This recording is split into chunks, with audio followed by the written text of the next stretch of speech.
Que Deus abençoe a todos, meus irmãos, em nome de Jesus. Estamos aqui para dar continuidade ao nosso estudo, conhecendo o plano de Deus para não sermos enganados. No vídeo 2, né, na palavra de número 2, né, a parte 2, nós paramos no livro de Judas, né, Judas capítulo, que é só um capítulo 1, versículo 3, que nós paramos ali onde Judas exorta aos cristãos a batalhar pela fé que uma vez foi dada aos santos, né? E no versículo 4, continuando, nós vemos aqui que ele fala que se introduziram, porque se introduzirão alguns que já antes estavam escritos para esse mesmo juízo, homens ímpios que convertem em dissolução a graça de Deus e negam a Deus, o único dominador, e nosso e Senhor nosso, Jesus Cristo. Então ele estava falando aqui que ia se introduzir muitas pessoas usadas pelo mal para enganar homens ímpios, pessoas ímpias, né? Pessoas que não têm o amor de Deus no coração, pessoas que usam muitas vezes da palavra de Deus, até diz que crê na palavra de Deus e até pregam a palavra de Deus, mas são para os seus próprios interesses, né? E não querem conhecer a verdadeira palavra de Deus, ter o conhecimento espiritual do que diz a palavra de Deus. E por isso, muitas pessoas são enganadas também por falta do conhecimento da palavra, como nós já falamos em outras ocasiões. O Senhor Jesus, ele falou uma certa ocasião lá no livro de Mateus, capítulo 22, versículo 29. Ele disse para os fariseus, para os saduceus, né? Chegaram com um monte de interrogação para Jesus, né? E Jesus disse para eles o seguinte, ele disse: errais não conhecendo as escrituras e nem o poder de Deus. Então muitas pessoas erram e são até enganadas também por falta do conhecimento das escrituras sagradas, da palavra de Deus e o poder de Deus, irmãos. Porque quando o poder de Deus vem sobre nós, o Espírito Santo, ele nos revela, ele nos guia. Jesus falou, quando vier o Espírito da verdade, ele vai nos guiar toda a verdade. Então ele nos dá o discernimento espiritual. E as pessoas, muitas vezes, elas não querem conhecer a palavra de Deus, a Escritura Sagrada. E Jesus, ele disse assim lá no livro de João, capítulo 7, versículo 38. João 7, 38. Ele disse: quem crê em mim, como diz a Escritura, rios de águas vivas fluirão do seu interior. Então, Deus, ele quer que a gente creia nele, como diz a sua palavra. A palavra é a regra de fé, da nossa fé. A nossa fé, ela tem que estar apoiada na palavra de Deus, tá certo? Então, muitas pessoas são enganadas por falta disso. E outra coisa, irmãos, as pessoas gostam de ser enganadas. Você sabe que aqui no livro, presta atenção, marca aí na sua Bíblia, livro de Jeremias, capítulo 5, versículo 30 e 31. Olha o que diz nessa passagem. Diz aqui: uma coisa espantosa e horrível acontece na terra. Uma coisa espantosa e horrível acontece na terra. Que coisa é essa? Aí Deus responde aqui, usando o profeta. Os profetas profetizam mentira. Os profetas profetizam mentira. Os sacerdotes governam por sua própria autoridade. E o meu povo gosta dessas coisas. Olha, coisa terrível. Olha que coisa terrível. Os profetas profetizam mentira, as pessoas gostam. Os sacerdotes, que são os pastores, os líderes da obra de Deus, governam as pessoas na própria autoridade deles, não na autoridade do Espírito Santo, e as pessoas gostam. As pessoas gostam de ser enganadas e gostam de ser dominadas. E a Bíblia, você sabe que a Bíblia diz aqui no livro de 1 Pedro, capítulo 5, versículo 2, diz assim: apacentai o rebanho de Deus que está entre vós, tendo cuidado dele, não por força, mas voluntariamente, nem por ganância, por torpe, pensando só em ganhar dinheiro através das pessoas, né, do rebanho do Senhor, mas de ânimo pronto. Versículo 3 diz assim: nem como tendo domínio sobre a herança de Deus. Tendo domínio, ou seja, tendo autoridade sobre o povo de Deus, aquela autoridade de impor as coisas para as pessoas, mas servindo de exemplo ao rebanho. Então o pastor, o líder, ele precisa ser um exemplo do rebanho. O rebanho segue por um exemplo, não pela autoridade dele forçar. A autoridade espiritual que Deus dá para um líder é para ele se levantar contra as forças do inferno, orar pelo rebanho, expulsar o mal, defender o povo de Deus das forças do mal. Não é para usar essa autoridade para oprimir as pessoas, para ter domínio sobre as pessoas. Aí no versículo 3 diz assim: quando apareceu o sumo pastor, quer dizer, o pastor dos pastores, alcançareis a incorruptível coroa. Se nós que fazemos a obra do Senhor, fazemos com amor, apacentando o rebanho do Senhor, sendo exemplo do rebanho do Senhor, quando o Senhor vier, ele vai trazer a recompensa para todos esses pastores, não é verdade? Agora veja só, irmãos, as pessoas gostam de ser enganado. Essas falsas profecias, esses enganos, por isso que existe, sempre está existindo. Por exemplo, profecias da vinda de Jesus. Eu me lembro em 2012, as pessoas falaram muito que Jesus iria voltar em 2012, que o mundo ia acabar em 2012. Fizeram até filme, foi uma coisa terrível. Muita gente com medo. Depois não aconteceu nada.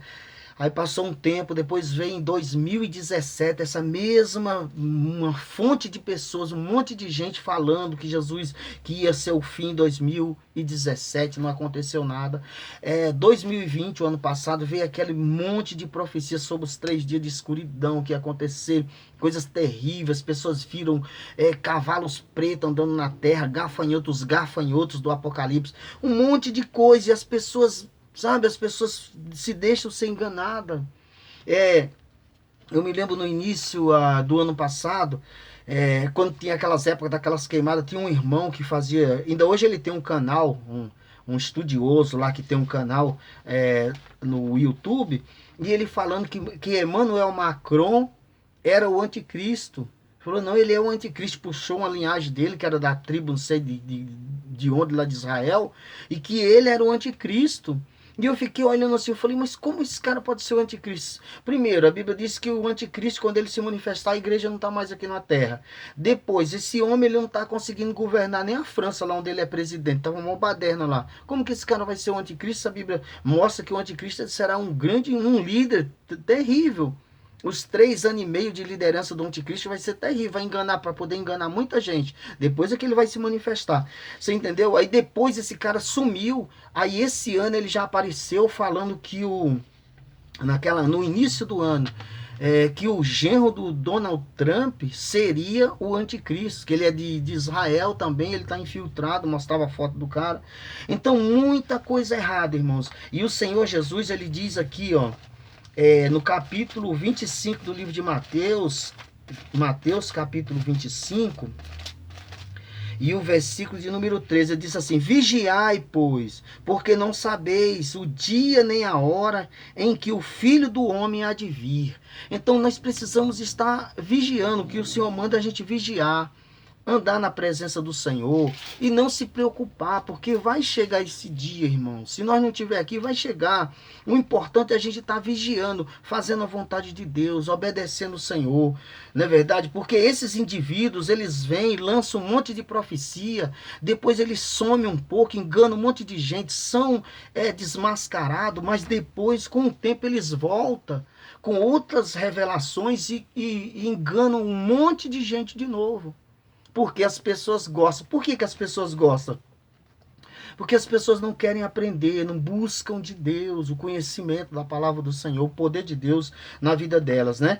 Veja só, nós precisamos, irmãos, buscar o conhecimento do Senhor, buscar o conhecimento da Escritura, buscar o poder de Deus, buscar Deus, se entregar para Deus de verdade, para a gente não ser enganado, meus irmãos, né? E Deus, ele tem um plano, esse plano de Deus, ninguém pode frustrar esse plano. Só que muitas pessoas são enganadas, pessoas até que Deus chama, como a gente já falou no vídeo passado, pessoas que Deus chama, pessoa, sabe, não conhece a palavra de Deus. Jesus, ele falou lá em João capítulo 8, versículo 32, conhecereis a verdade e a verdade vos libertará. Então, quando nós conhecemos a verdade da palavra do Senhor, nós somos libertos desse monte de coisas que as pessoas jogam aí, na internet, nas televisão, nos noticiários, né? A Bíblia diz que Deus, ele vela pela palavra dele, lá em Jeremias capítulo 1, versículo 12. Eu velo pela minha palavra para cumprir. Jesus falou em Mateus capítulo 24, versículo 35, os céus e a terra passarão, mas as minhas palavras não hão de passar. Então a palavra de Deus, ela não falha. Tudo que está escrito na palavra, irmãos, por isso que nós temos que conhecer. Porque quem conhece não é enganado. Está escrito no livro de João também, João 17, 17. Santifica-os na verdade, a tua palavra é a verdade. Então a palavra de Deus, ela é a verdade, ela nos santifica, nos purifica, não é verdade, meus irmãos? Então vale a pena. Olha só, e outra coisa, a fé, a verdadeira fé, ela vem por darmos ouvido à palavra de Deus. No livro de Romanos, capítulo 10, versículo 17. A fé vem pelo ouvir e ouvir a palavra de Deus. Ouvir é dar ouvido, procurar obedecer a palavra. Então vem a verdadeira fé para o nosso coração. Hebreus capítulo 11, versículo 6. Ora, sem fé é impossível agradar a Deus, porque é necessário que aquele que se aproxima de Deus creia que ele existe, que é galardoador daquele que o busca. Mas como que nós vamos agradar a Deus se a gente não conhece a palavra de Deus, se a gente não lê a palavra, se a gente não procura entender a palavra de Deus para adquirir a verdadeira fé, não é verdade? Então é isso que acontece, aí vem um engana meio mundo de pessoas. Outra coisa, meus irmãos, a Bíblia diz assim, que Deus, ele guarda os fiéis, está escrito no livro de Salmo 31, versículo 23. O Senhor guarda os fiéis. Vamos ser fiel a Deus, não vamos se preocupar com as catástrofes, com as desgraças, com um monte de coisa. Vamos ser fiel a Deus, porque a Bíblia diz que Deus guarda os fiéis. Seja fiel chamado de Deus na sua vida. Seja fiel naquilo que Deus te chamou para fazer nessa terra. Deus te escolheu, você é um escolhido, uma escolhida do Senhor. Seja fiel. Apocalipse capítulo 2, versículo 10 diz assim: nada tema das coisas que hás de padecer, das coisas que hás de passar, né? Ser fiel até a morte, dar-te-ei a coroa da vida. Então a nossa preocupação como cristão não é se preocupar com o futuro pertence a Deus, o futuro está na mão de Deus. E se nós obedecer a Deus, se nós for fiel a Deus hoje, o nosso futuro será abençoado. Diz a Bíblia, eu vou terminar com esse versículo aqui no livro de Salmos, né? Salmos 37, capítulo 37 de Salmo, e o versículo de número 37 também, rapidamente para nós terminar. Então diz assim, olha, nota o homem sincero, né? E considera o que é reto, porque o futuro desse homem será de paz. Então a pessoa que é reta, que procura fazer, anda na retidão da palavra de Deus, que é sincera com Deus, o futuro dessa pessoa será de bênção. Então não se preocupe com desgraça, com doença, com nada. Se preocupe em ser fiel, em obedecer a palavra do Senhor, que Deus vai te honrar, Deus vai te guardar, Deus vai guardar a casa, a tua família, tua vida. Que Deus abençoe vocês, meus irmãos, tá bom? Curte aí esse vídeo, inscreva-se no canal, tá bom? E faça seu comentário também para nos ajudar, para dar um incentivo para nós continuar com essa série de mensagens. Vai vir muitas coisas maravilhosas, né? Nós falamos do alerta do Senhor Jesus e dos apóstolos, né? Finalizamos hoje essa segunda parte. E depois nós vamos falar de outras mensagens muito maravilhosas da vinda do Senhor, do estado intermediário, das pessoas que morrem esperando no Senhor. Então nós vamos falar muita coisa que isso causa muita confusão por falta de conhecimento. A gente vai estar com toda a humildade falando aqui, irmãos, para os irmãos, para nós estar juntos, para nós não sermos enganados, tá bom? Um abraço, tamo junto e até o próximo vídeo aí, em nome do Senhor Jesus. Fiquem com Deus, em nome de Jesus.